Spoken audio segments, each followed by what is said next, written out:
Alors, la mission de Moisson Sud-Ouest, c'est la redistribution des denrées. En fait, ce qu'on fait, c'est qu'ici, on est comme un gros entrepôt.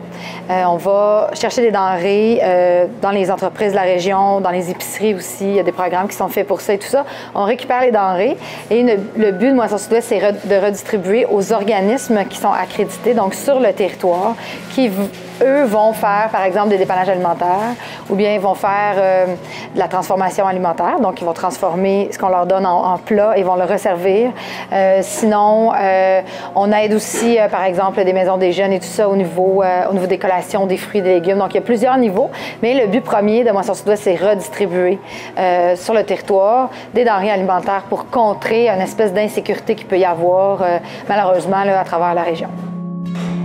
Mais pourquoi c'est si important pour toi? C'est certain qu'il ne faut pas oublier que malheureusement au Québec, on vit de l'insécurité alimentaire. Le message qu'on a depuis plusieurs années, depuis qu'on est tout petit, en fait, c'est que l'insécurité alimentaire, le fait qu'on n'ait pas nécessairement 3 repas par jour ou de quoi manger à chaque jour, à chaque repas, ça relève un peu de la pauvreté, hein, c'est ce qu'on se fait dire. Le visage de cette pauvreté-là change, par exemple, au Québec, puis donc le visage de l'insécurité alimentaire aussi. Il y a des gens qui ne sont pas nécessairement pauvres, mais qui vivent de l'insécurité au niveau d'un perte d'un emploi qui peut durer quelques mois, quelques semaines, où là, ils vont avoir besoin d'aide, mais ils ne deviennent pas nécessairement pauvres. C'est ponctuel. Il y a aussi le fait que le visage de la pauvreté change dans le sens où on a de plus en plus de personnes âgées qui ont besoin d'aide alimentaire, ne serait-ce que pour se nourrir. Des fois, c'est pas une question nécessairement de pauvreté, mais d'être incapable de se déplacer pour aller, ne serait-ce que chercher des denrées alimentaires, donc de manger. Et ce qu'on veut, c'est qu'ils restent le plus longtemps à la maison. Donc ça en est un bel exemple de ce qui change aussi. On a aussi toute la vague de personnes qui viennent d'arriver au Canada, donc au Québec, qui n'ont pas nécessairement d'outils pour savoir quoi manger, où aller, et aussi la période d'installation fait en sorte qu'ils vivent en insécurité financière, donc de l'insécurité alimentaire aussi, mais comme je dis, c'est ponctuel. C'est certain qu'il y a encore de la pauvreté, il y en a encore. Il y a encore des gens qui ont besoin d'aide au niveau de l'alimentation au courant de l'année et tout au long de l'année, mais ce qu'on voit de plus en plus, c'est que tout ça change et puis qu'on ne peut plus mettre ça dans une petite boîte puis dire, bien, les gens qui ont besoin d'alimentation ou d'aide alimentaire, bien, ils vivent de la pauvreté. Il y a différentes facettes maintenant de voir tout ça. Il y a aussi toute une question du travail des organismes qui est fait sur les territoires, partout au Québec, mais entre autres sur le territoire. Dans Vaudreuil-Soulanges, on travaille très, très fort là-dessus aussi, d'être capable de cibler les besoins des gens puis de répondre à ces besoins-là. Je pense qu'il y a aussi une belle campagne de visibilité qui est faite aussi auprès de ces organismes-là, de dire aux gens, bien, il ne faut pas avoir honte, il ne faut pas avoir peur de demander. Justement, peut-être que si on peut vous aider à faire que ce ne soit que ponctuel, bien, tant mieux, tu sais. Donc, il y a toute cette notion-là aussi un peu d'avoir honte de demander de l'aide au niveau alimentaire, parce qu'on sait que c'est à la base de l'échelle, là, s'alimenter, se nourrir, se loger, c'est pas mal à la base de tout. Donc, des fois, il y a comme une honte à dire, bien, je suis pas capable d'arriver, je suis pas capable de nourrir adéquatement, de me nourrir adéquatement, puis ma famille aussi. Mais je pense que ça t'aide à s'estomper et c'est beaucoup grâce aux organismes qui sont sur le territoire qui sont capables d'en parler. Je pense qu'il y a une discussion qui s'est établie aussi à ce niveau-là qui fait que les gens ont moins peur de demander de l'aide. Bien, en fait, c'est sûr que depuis les 5 dernières années, ça ne fait qu'augmenter les demandes. Les demandes à l'année, on ne parle pas juste en période des fêtes parce qu'on a faim toute l'année, malheureusement, il faut le dire, là, mais la période des fêtes, ça nous sert beaucoup à renflouer, à pouvoir stocker des trucs qu'on va distribuer tout au long de l'année parce qu'on n'a pas juste faim à Noël, on a faim toute l'année. Mais oui, il y a cette crainte-là qui pourrait s'installer de dire bien, peut-être qu'on va contrebalancer. Plus il y a de gens qui demandent, moins il y a de gens qui sont prêts à donner. Mais ce qu'on constate, c'est que la générosité des gens, elle n'est que grandissante à chaque année. On réussit à combler les besoins toujours, puis en avoir de plus en plus. Donc ça, c'est rassurant en tant que banque alimentaire, mais pour les organismes aussi qui travaillent directement avec ces gens-là, d'être toujours capable d'y arriver. peut-être que les grandes entreprises aussi sont plus au courant que ça existe, que même ici, on vit de l'insécurité alimentaire. Dans notre monde occidental, il y a quand même des gens qui ont besoin de manger. Puis c'est pas seulement les gens qui sont dans la rue, mais qu'il y a d'autres réalités qui prennent la place. Donc, il y a ça aussi qui fait en sorte que peut-être qu'on arrive toujours à... Mais en tout cas, à date, on y arrive toujours, là. Oui, à combler les besoins.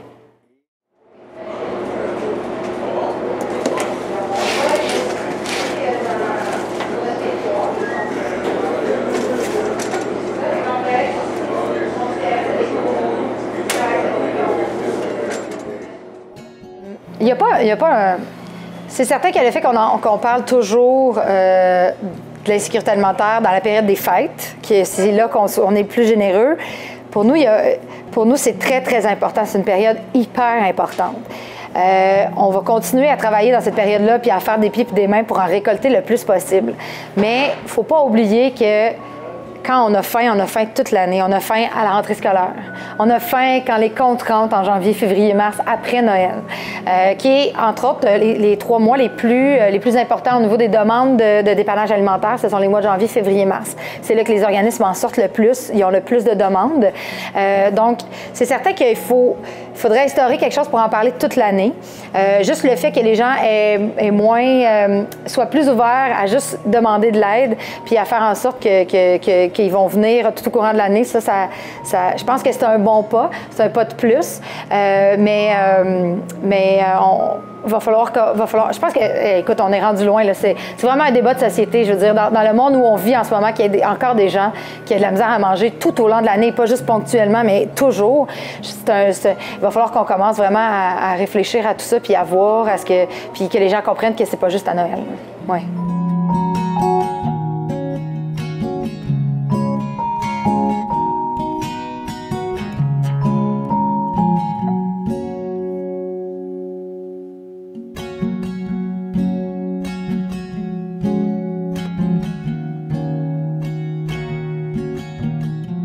Donc, il y a un programme qui est installé depuis quelques années, en fait depuis 2013, qui a été un projet pilote et qui est maintenant installé depuis 2 ans, qui passe par les banques alimentaires du Québec, dont Moisson Sud-Ouest fait partie, mais les 19 autres moissons là, à travers le Québec, qui est le programme de récupération en supermarché qu'on appelle le PRS. Ici, pour nous, en ce moment, sur une possibilité de 19 épiceries sur notre territoire, on est en voie d'en avoir 9 d'ici le printemps prochain. C'est quelque chose de très, très important. Puis pas seulement juste pour les choses les denrées qu'on peut récupérer, mais juste le fait d'entamer cette discussion-là avec les propriétaires de supermarchés et avec les supermarchés du Québec, juste de les sensibiliser à la cause, puis de les sensibiliser au fait que la nourriture qu'ils peuvent jeter, bien si c'est encore consommable, on peut le récupérer puis on peut le redistribuer. Il y a tout un autre débat de société aussi en arrière qui arrive avec tout ça, qui se passe vraiment beaucoup ces temps-ci au niveau de l'alimentation, qui est la deuxième vie, hein, la seconde vie qu'on offre aux aliments. On sait qu'il y a des gens qui vont souvent dans les épiceries. Les épiceries démarrent maintenant un programme de réduction de prix. Quand c'est en fin de vie, les aliments sont en réduction de prix et tout ça. Donc, c'est sûr que pour nous, le but, c'est vraiment pas de venir jouer dans leur plate-bande puis leur dire de ne pas faire ça. Je pense que la priorité, c'est vraiment en fait, le gaspillage alimentaire mondial, c'est vraiment important. Là. Donc, c'est sûr que si on peut avoir une réduction de prix, puis que les gens sont plus tentés à aller en épicerie pour s'en aller directement dans les réductions et tout ça, au lieu d'avoir recours aux organismes et tout, pour nous, c'est une bonne chose. Mais ça reste encore primordial d'avoir les épiceries, ne serait-ce que pour la viande, qui est une denrée qu'on a peu.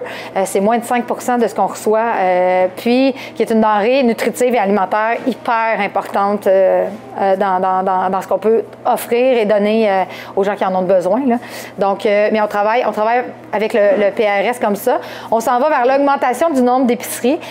À voir maintenant comment ça va fonctionner avec eux, mais on travaille conjointement avec eux, là, puis vraiment en collaboration avec eux pour voir qu'est-ce qu'on peut récupérer, qu'est-ce qu'eux, ils veulent mettre en réduction de prix, tout ça dans les épiceries. Donc, je pense que ce travail-là conjoint avec eux va toujours rester. Maintenant, ça va être juste de le travailler peut-être de différentes façons éventuellement là, dans les années qui vont venir, là, de par cette notion-là de société qui est de dire il faut donner une seconde vie à nos aliments.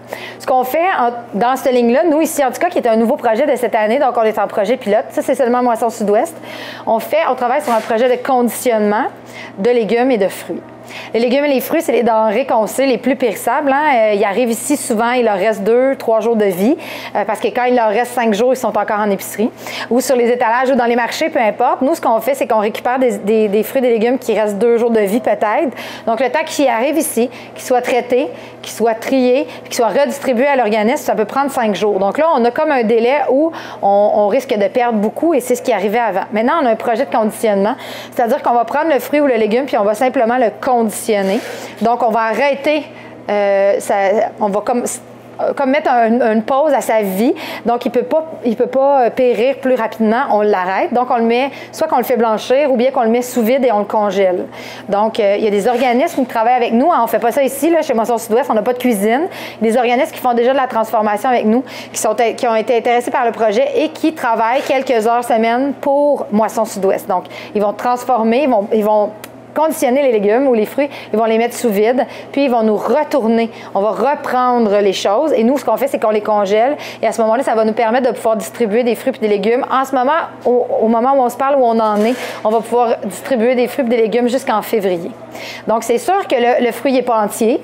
C'est sûr que le fruit a été conditionné, mais ensuite de ça, soit qu'on peut le transformer ou on peut tout simplement le mettre à l'assiette, comme les légumes, comme les carottes, par exemple, coupées en rondelles, blanchies. Donc, les gens le mettent dans l'eau, dans le micro-ondes, 2 minutes, on le sert, on égoutte, on sert, puis c'est terminé, puis on a quelque chose, on a un aliment sain dans notre assiette.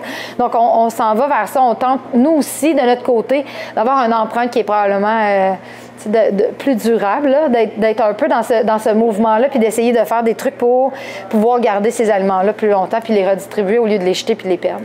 Oui. Non, tu peux pas... S'il n'est pas plein jusqu'au plafond, parce que je pourrais le faire monter jusqu'au plafond, comme je fais des fois. Ça, c'est bloqué. Ah, c'est le tapis que j'ai mis qui... OK. Tu sais, il n'est pas plein, mais chaque plancher est quand même utilisé. OK. Et toi, tu pourrais avoir un conteneur réfrigéré? Congelé. Bien, réfrigéré aussi. Si tu me dis que c'est mieux d'avoir un réfrigéré, que tu penses avoir plus de place dans le réfrigéré puis que c'est ça qui va te manquer. J'ai de la misère à voir ça d'avance, là. Parce que présentement, on y arrive tout le temps. Okay. C'est juste qu'on monte. On n'accumule pas. Là, il n'y a rien de monter au plafond, quand même. Oui. Ça va peut-être être différent cette année, hein, parce que la transparence est plus là au niveau de ce qu'on distribue aux organismes, dans le sens où on n'accumule rien. Fait que ça va peut-être être différent au niveau de la période des fêtes de ce qu'on peut donner ou, tu sais, de dire, il n'y aura pas de temps à renflouer que ça. Là. On ne va pas garder en attendant pour leur montrer qu'on leur donne plus à Noël, là. Non, moi, je pense que...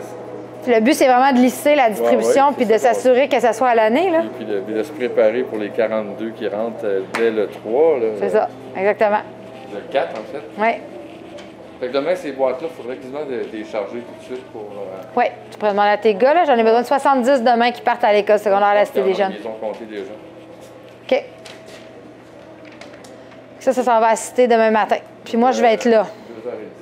Et je vais demander à ce qu'ils remplissent ça. OK. Donc, tu vas être là demain? Moi, je vais être là-bas. Oui. Donc, c'est sûr que le programme de récupération au supermarché est mis en place essentiellement pour la viande, parce que c'est des denrées qu'on reçoit peu. C'est sûr que ça demande tout un système de logistique pour ça. Il faut assurer, premièrement, la traçabilité de ces aliments-là. Donc, il faut s'assurer qu'on soit capable, si jamais il y a un rappel ou quoi que ce soit, d'être capable d'appeler directement chez l'organisme puis de savoir où la viande est allée. Donc, il y a tout un concept de traçabilité d'aliments qu'il faut mettre en place, un peu comme une épicerie, mais dans notre entrepôt ici. En plus de ça, il faut avoir des camions réfrigérés pour assurer le transport de ça, garder la chaîne de froid. Il faut s'assurer d'avoir l'espace aussi à l'intérieur ici dans les congélateurs pour pouvoir garder ça. Et puis, il faut s'assurer d'avoir des conteneurs, donc des communément appelés des coolers, pour qu'on puisse redonner aux organismes cette viande-là pour pas arrêter ou stopper la chaîne de froid, puis qu'il reste froid jusqu'à là-bas. Donc, il a fallu acheter des espèces de glacières en styromousse et tout pour pouvoir donner aux organismes qui, eux, nous ramènent la semaine suivante quand on leur en donne d'autres, etc. Donc, il y a vraiment un mécanisme qui est mis en place pour pouvoir avoir accès à cette viande-là puis que ça soit possible pour les organismes de pouvoir accepter ces aliments-là chez eux. Oui. Maintenant, il y a un nouveau volet. C'est qu'avant, la viande était redistribuée aux organismes seulement qui faisaient de la transformation alimentaire. Maintenant, il y a des épiceries qui sont moins frileux et qui acceptent qu'on distribue leur viande en dépannage alimentaire. Donc, la personne, elle peut recevoir un plateau de viande hachée, par exemple, que nous, on a reçu de l'épicerie, puis le recevoir dans son dépannage alimentaire, donc dans son sac, avec lequel il peut repartir chez lui et transformer lui-même sa nourriture aussi. Donc, ce qu'on met en place, c'est qu'on met des petites fiches recettes, des trucs comme ça pour aider les organismes pour qu'eux puissent, par la suite, là, bien diriger leur clientèle puis les gens qui passent à l'organisme pour aller chercher leur panier, ou pas leur panier, mais leur dépannage alimentaire. En fait, c'était vraiment une demande des épiceries. On le sait, là, la viande, c'est une denrée qui est rare, mais qui est aussi qui est probablement la plus potentiellement dangereuse si on ne suit pas une chaîne de froid exacte, puis si on ne l'entrepose pas correctement. En tout cas, plus que des légumes ou que, bien, les canages, ça, il n'y a pas de problème, là, mais bon. Donc, il fallait vraiment s'assurer de ça. Puis je pense qu'au fur et à mesure du projet pilote, il y a eu le projet pilote de 2013, 2014, 2015, 2016, 2017, il y a les 19 moissons qui ont embarqué, ou en tout cas presque l'ensemble des moissons qui ont embarqué dans le projet. Et là, je pense qu'avec les années, ils ont vu que c'était quelque chose qui était possible, que c'était maintenu, on avait la possibilité de retracer les aliments et tout ça. Donc, ça les a. Je pense qu'ils ont vu qu'on était le sérieux du programme, comment on prenait ça au sérieux aussi, à même les entrepôts, à même les moissons. Puis, je pense que ça a ouvert la porte à dire, bon, bien maintenant, je pense qu'on voit comment vous travaillez, donc vous pouvez peut-être les distribuer. Donc, il y a certaines chaînes alimentaires, donc certaines entreprises qui ont décidé qu'on pouvait remettre leur viande en dépannage alimentaire, donc pas transformée. Mais encore là, sous la restriction de respecter la chaîne de froid et tout ça. C'est pour ça que nous, régulièrement, faut s'assurer là, avec les organismes quand ils viennent chercher ici, qu'ils ont leur glacière et tout ça, il faut s'assurer pour pouvoir continuer. Mais je pense que je pense que le sérieux de la chose les a rassurés dans le processus et tout ça. Oui.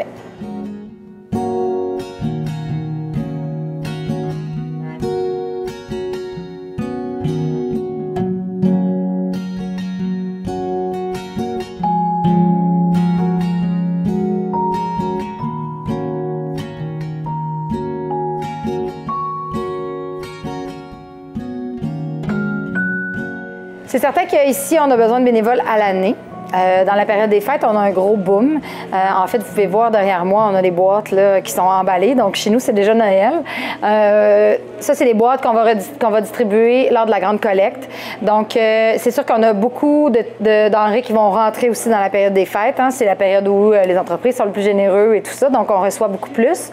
Mais n'en reste pas moins que on a besoin de bénévoles à l'année, dans l'entrepôt ici pour faire le tri, dans nos événements aussi de collecte de fonds, dans les bureaux administratifs et tout ça. Donc, il faut vraiment que les gens se sentent bien à l'aise d'appeler, communiquer avec Moissons Sud-Ouest, mais on a besoin à l'année.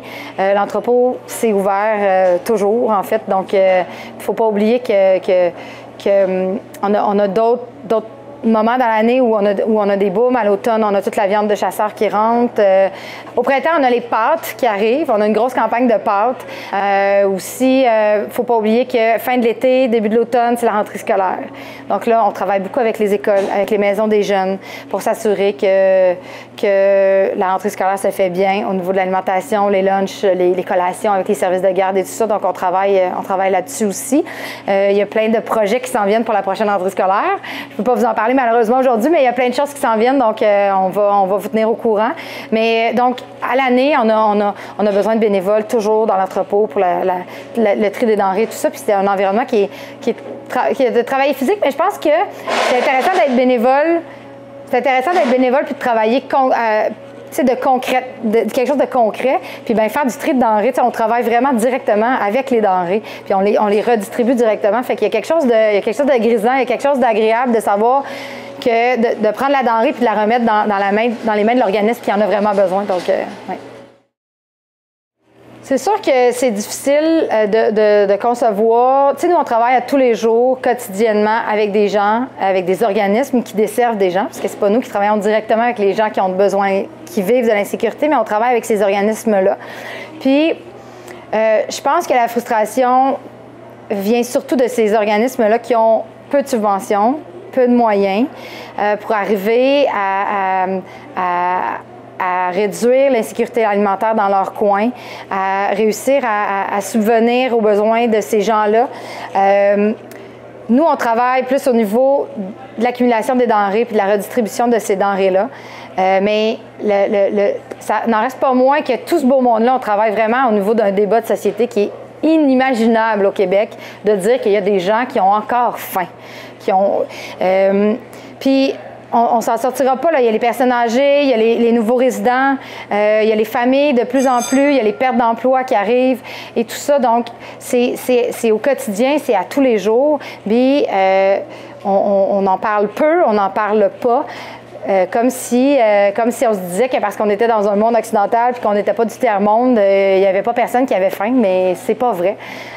Donc, avec les nouvelles élections qui viennent de passer et tout ça, ne serait-ce qu'au niveau municipal, on va essayer de travailler de plus près avec ça pour, ne serait-ce que d'entamer l'espèce de discussion de dire qu'il ne faut pas se voiler la face, puis que oui, dans les villes et les municipalités, sur notre territoire, il y a des gens qui ont faim, puis ça augmente année après année.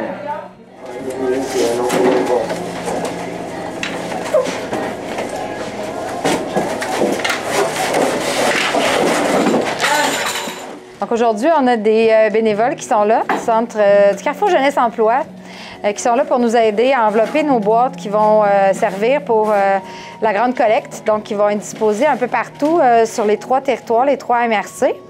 On invite les entreprises, les groupes scolaires ou les groupes communautaires ou les entreprises même à faire des activités de team building ou des activités de groupe puis à venir nous voir. On peut même amener les boîtes et le papier là-bas, dans leurs locaux, et ils peuvent faire une activité là, sur l'heure du dîner ou bien une activité d'employés ensemble là, pour nous aider à préparer nos boîtes puis à les rendre plus attrayantes pour la grande collecte.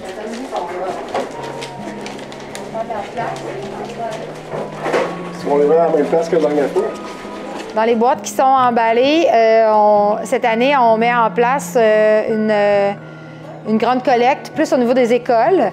Donc, ça commence un peu plus tôt, le 13 novembre, du 13 novembre au 8 décembre. Et demain, par exemple, on a 70 boîtes comme ça qui partent pour l'école secondaire de Vaudreuil pour être redistribuées, être mis dans les classes et tout ça.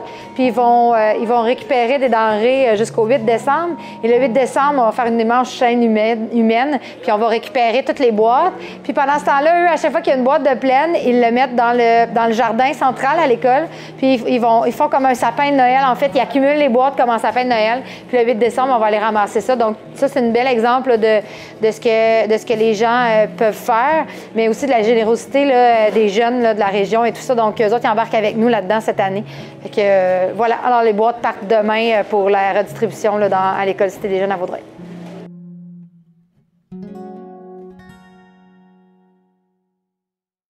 Je pense qu'on a une image qui est très stéréotypée de la personne qui a faim. C'est la personne qui quête, qui est assise dans la rue, puis qui quête, puis qui va aller dans un organisme pour manger, puis coucher le soir, puis bon, ça va être son seul repas. Tu sais, on a vraiment un stéréotype dans la tête, mais il faut vraiment sortir de tout ça parce que il y a eu une campagne là-dessus, puis je pense que c'est la campagne qui a eu le plus fort. Le visage de la pauvreté change au Québec, le visage de l'insécurité alimentaire change. Puis c'est pas vrai que c'est juste la personne à Montréal qui est sur le bord de la rue ou du trottoir qui a faim. Il y a des gens qui ont faim à la maison, il y a des gens qui ont une maison, qui ont un appartement, qui ont un travail, une voiture, mais qui n'arrivent pas à joindre les deux bouts, puis qui ont de la misère à subvenir aux besoins alimentaires, ne serait-ce que leur famille ou ouais. c'est votre collègue, c'est votre voisin, c'est votre ami. Vous avez, tu sais, on n'a aucune idée de où ça peut être puis de comment ça peut se présenter. Donc, il faut arrêter, il faut sortir de ce stéréotype-là. Il ne faut pas oublier que, tu sais, souvent on parle des grandes places, des grandes villes comme Montréal, etc., où on le voit plus. Mais il ne faut pas oublier que dans le milieu rural, il y a des gens aussi qui ont faim. Pourquoi? Parce qu'ils n'ont pas de voiture, ils n'ont pas de véhicule, ils ne peuvent pas se déplacer. L'accessibilité à la nourriture n'est pas garantie pour eux.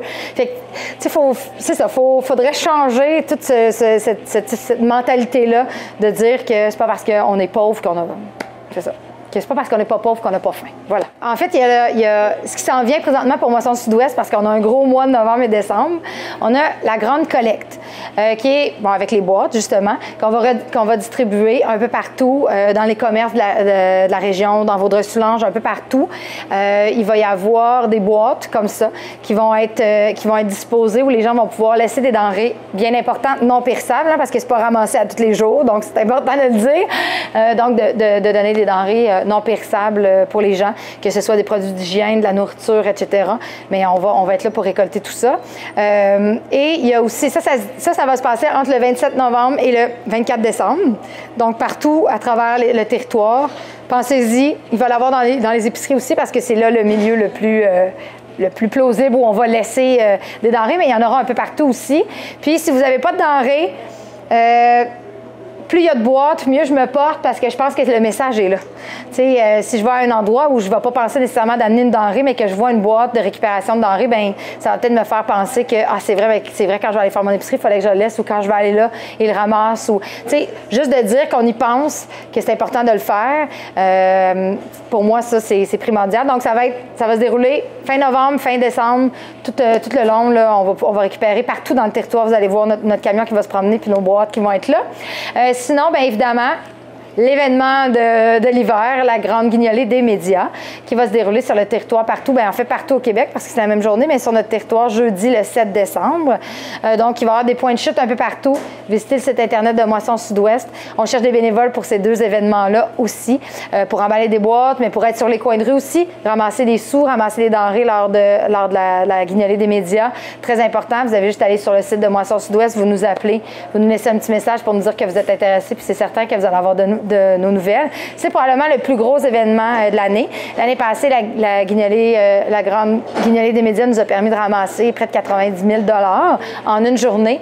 Donc, c'est vraiment important, surtout que cette année, on a besoin de sous pour plus de denrées, mais on a vraiment besoin de nouveaux camions pour aller récupérer les denrées tout au long de l'année, puis s'assurer qu'on soit en mesure d'aller chercher le plus possible, puis de pouvoir récupérer le plus possible pour pouvoir le redonner toujours, là.